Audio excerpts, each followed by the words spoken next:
Rabu 9 Juli besok, Bareskrim bakal melakukan gelar perkara khusus kasus ijazah Presiden ke-7 Joko Widodo. Bagaimana agar hasil gelar perkara diterima semua pihak, kita akan bahas bersama Wakil Ketua Tim Pembela Aktivis dan Ulama Rizal Fadilah yang menjadi pelapor di Bareskrim Polri dan juga Kabareskrim Polri 2008-2009 Komjen Pol Purnawiran Susno Duaji. Selamat malam Pak Susno juga Pak Rizal. Selamat malam, Selamat malam Pak Rizal.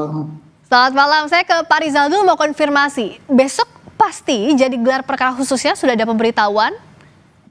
Ya, sudah Mbak. Jadi memang awalnya tanggal 3 Juli. Ya. Tapi kemudian surat pemberitahuan berikut adalah tanggal 9 Juli, hari Rabu besok. Jadi kita sudah bersiap untuk menghadiri acara gelar perkara khusus tersebut. Karena memang itu diminta oleh TPUA gitu kan sebagai solusi dari keberatan pengumuman tanggal 22 Mei oleh Dirtipidum Bareskrim Mabes Polri. Jam berapa Pak Rizal besok?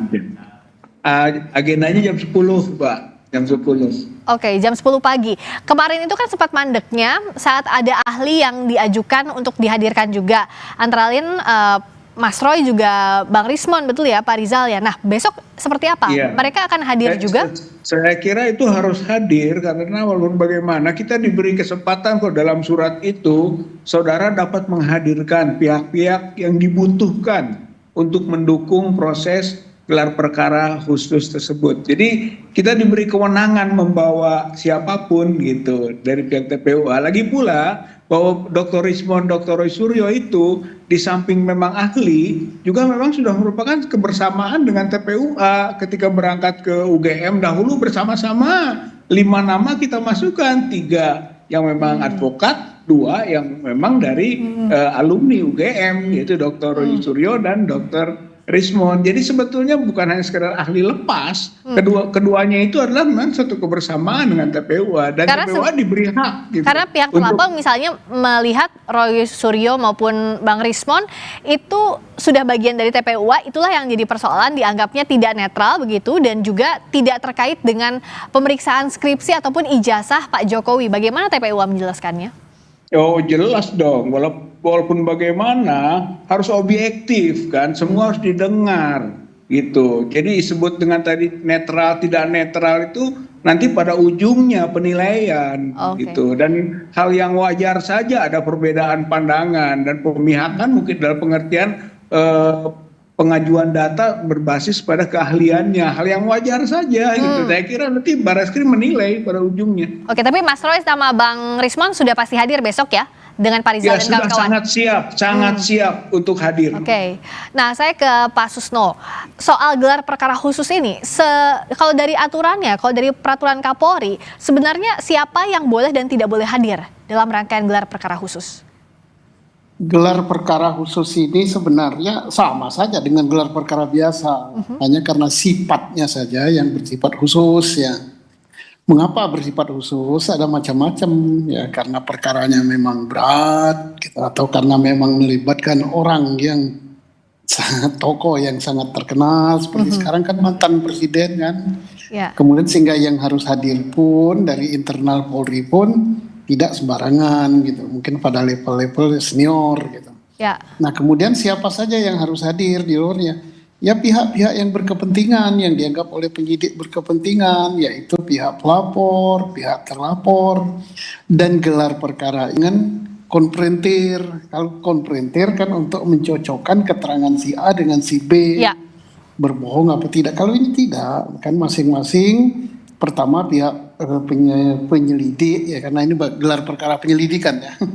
Jadi penyelidik menyampaikan apa yang sudah didapat oleh mereka gitu. Ya. Nah kemudian pihak pelapor bisa menambahkan gitu hal-hal lain yang dianggap perlu untuk menambah alat bukti atau menambah informasi yang kelak akan menjadi alat bukti supaya alat buktinya itu cukup kalau memang itu bisa ditingkatkan ke penyidikan. Nah demikian juga pihak terlapor pada kesempatan ini juga berkesempatan dia untuk membantah argumen atau dalil-dalil yang diajukan atau informasi sifatnya baru informasi kan, informasi yang diajukan oleh pihak pelapor ataupun informasi yang didapat oleh penyelidik.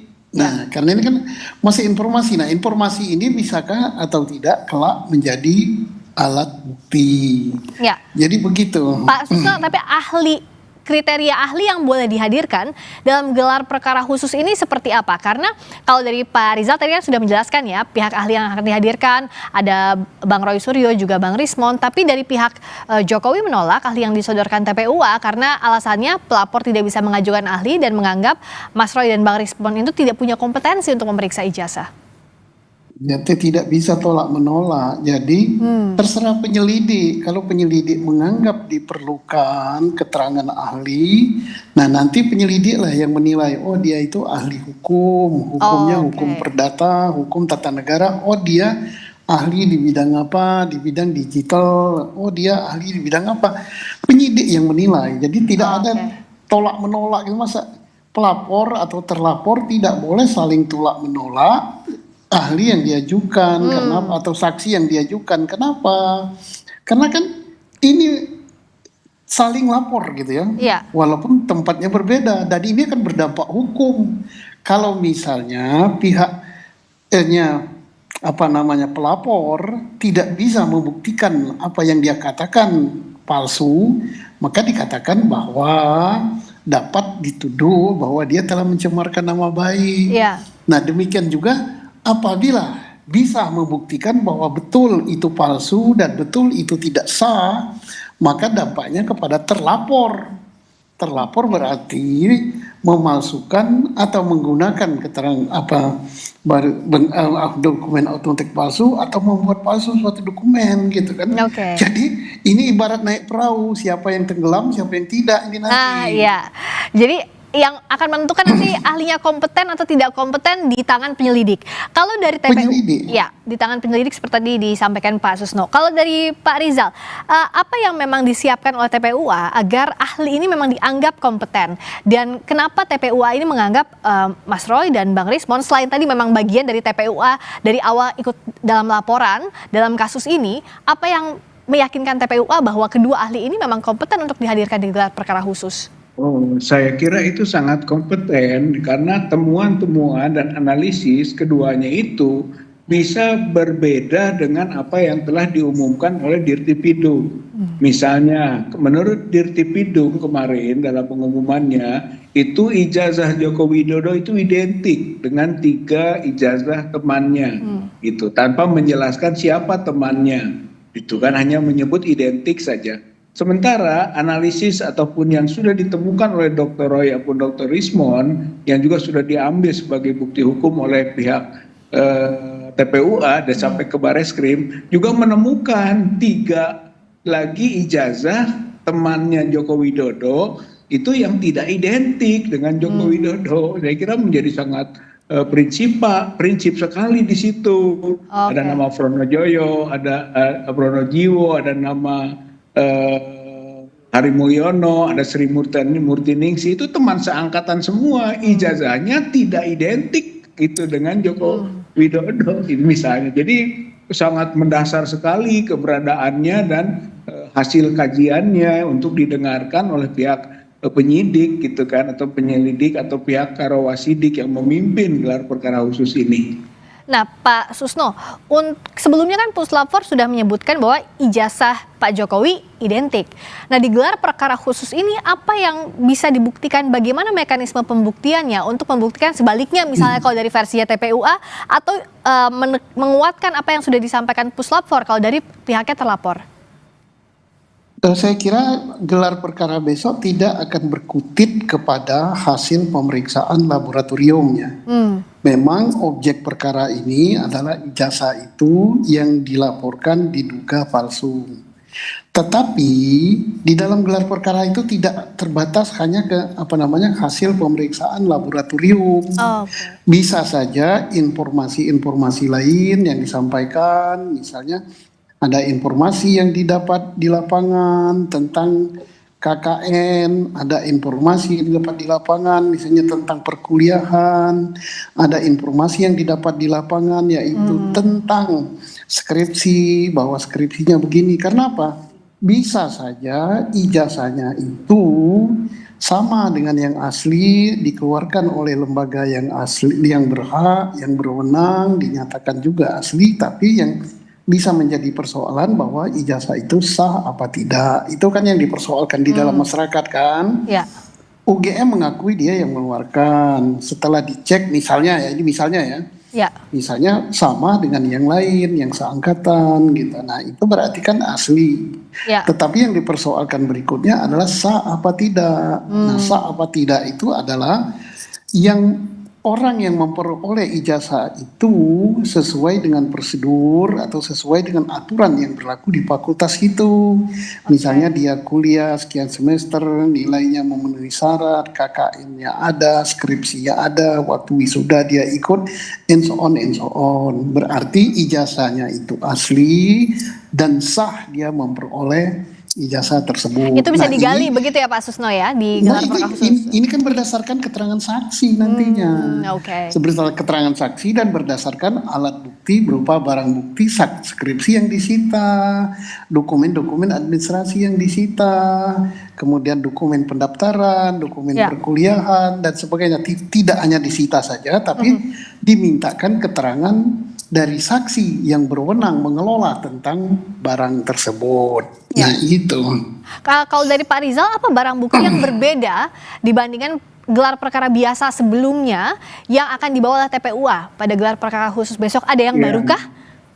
Ya pertama ya waktu gelar perkara biasa kan tidak dilibatkan TPUA yang Oke. sebenarnya ingin diajukan sebagai bukti-bukti. Waktu kan, itu tidak gitu. ada ya, tidak ada yang Itulah yang kita diberikan. akhirnya menyebutkan titik lemah daripada gelar perkara itu yang sampai pada kesimpulan penghentian penyelidikan begitu. Sementara TPUA kok tidak dimintakan pendapat atau pandangannya. Nah, kesempatan inilah yang akan digunakan ketika gelar perkara khusus yang dikabulkan gitu kan oleh pihak Mabes Polri gitu. Dan itu nanti kita akan angkat semua gitu data-data yang ada yang kemarin mau diungkapkan tapi tidak ada peluang dan ruangnya. Jadi saya kira insya Allah gitu dari sisi TPUA dan bersama dengan ya ahli atau analisis yang sudah dikemukakannya akan menyampaikan seperti yang disampaikan tadi oleh Pak Jenderal Susno itu gitu ya, termasuk seluruh dokumen-dokumen yang ada di UGM dan temuan-temuan lapangannya ya kita juga akan kemukakan sebagai bandingan-bandingan gitu, menjadi pertimbangan apakah memang harapan kita agar ditingkatkan prosesnya kepada tingkat yang lebih tinggi, penyidikan misalnya, atau tidak. Saya kira kita objektif saja kok, dan itu hal yang penting dibaca oleh publik, dinilai tentang hasil yang sudah maksimal gitu prosesnya gitu. Oke, kalau kemarin sebenarnya penyelidikan sudah dihentikan Pak Susno, dengan adanya gelar perkara khusus ini apakah peluang masing-masing pihak pelapor maupun terlapor jadi 50-50 lagi? Kita tidak melihat hal ini seperti pertandingan ya, tetapi yang jelas gitu bahwa kalau ini terbukti misalnya asli tapi palsu, nah maka pihak daripada Dr. Tipa dan Pak Rismon dan sebagainya tidak bisa dia dikatakan telah mencemarkan nama baik, gitu kan? Demikian juga sebaliknya kalau ini misalnya terbukti asli dan sah, nah tidak otomatis bahwa Pak Rismon CS itu menjadi tersangka gitu. Ingin dilihat dulu. Nah makanya dari awal saya katakan sebaiknya perkara ini karena menyangkut VVIP ya walaupun tidak menjabat lagi dan ini mendapat perhatian publik seluruh Indonesia, ini ditarik ke Mabes Polri. Lucu perkara ini, kok pemalsuannya ijazah palsunya di Mabes, pencemaran nama baiknya Polda dan Metro. undang-undang ITE di Polda Metro. Jadi seolah-olah ini Polda Metro melawan Mabes, ini kan nggak bagus. Nah kalau ini ditangani jadi disatukan di Mabes Polri, kan hanya dari meja kiri ke meja kanan bisa saling melengkapi informasi. Satu.